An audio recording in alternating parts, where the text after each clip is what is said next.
So make sure that your O-rings are in place. You can take this and now fit these back into the bottom of your thermostat, feed the big long bolt back in with that 5mm Allen and cinch it up tight.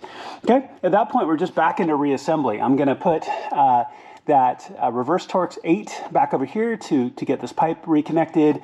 I'm gonna set this back down, this little plastic pin back in here. I did this to get a little bit more room. Then I'm gonna put my intake back on and my cross brace back on, which again, if you have an N55, you just put your intake back on and connect everything. But I'll walk you through those steps, but we're pretty much done. All right, also one quick last button-up look here. It looks really, really good. I tell you, a clean engine makes me happy.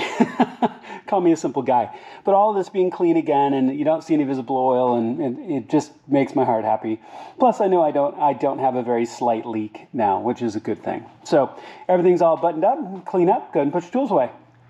All right, guys, all done. Go ahead and clean up and put your tools away. And you can tell this is not a hard project. This is going to take you a little while and a few simple tools. This is something you can easily do to your S55 or N55 motor, save yourself all of that shop time and reinstall some relatively cheap gaskets and take care of any oil leaks or any problems that might crop up. This is definitely a maintenance thing that can come up, as this gasket definitely can fail over time. Thank you so much for watching. I really appreciate it. Please make sure to click like and subscribe. It makes a huge difference to my channel. Honestly, it really does.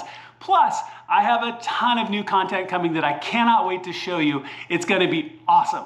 Thank you so much. I'll see you on my next video.